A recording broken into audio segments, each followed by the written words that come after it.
Well, anyway, I'm back, and I finally have the energy to debunk this. So basically, his first fatal flaw in logic is claiming that Godzilla evolved because he couldn't handle the sun's energy. What supports this? He shows nothing in his video, and as far as I'm aware, there's nothing that supports that he evolved because he couldn't handle the sun's energy. It's like giving yourself a big basket so you can handle 10 basketballs in said basket instead of a smaller basket to where you can only hold 5. He evolved so he could hold more energy after the fact and have a higher power potential. It is never stated that the sun's energy would overload him completely in base form. So this is an evolution. Notice how it gives him 20 times energy capacity. It doesn't amplify his power 20 times. Meaning, it just changes his genetic structure. Therefore, the sun does not amplify his power by 20 times. You cannot use the statement, his capacity, 20 times, in order to justify it massively increasing his energy level. Oh, problem solved. He contradicts himself. Or at least his argument. He doesn't directly contradict his own words.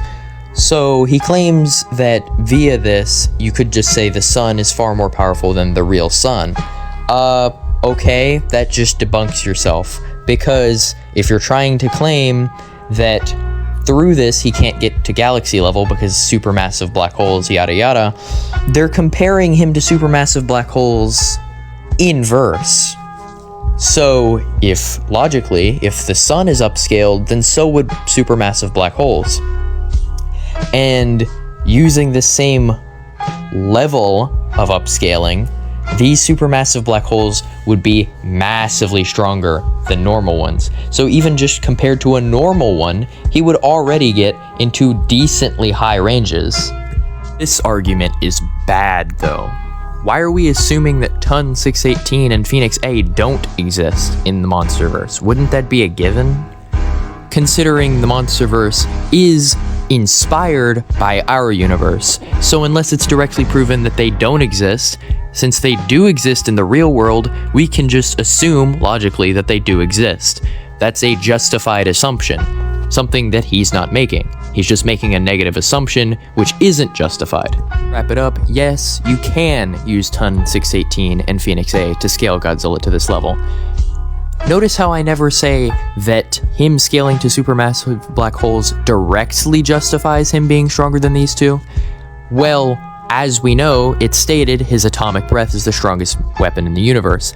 I used the statement referring to supermassive black holes to justify that he does make it to these ends. His beam just being stated to be the strongest thing in nature just completely not only supports my point, but also justifies that it would be even stronger than the strongest black holes because it's confirmed to be. I'll just wrap it up here.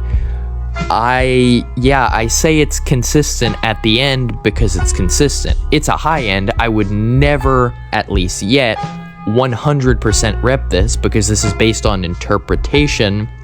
However, it's objectively not contradicted unless you want to actually show this evidence, which you didn't in your video. Anyway, I'm out. Goodbye.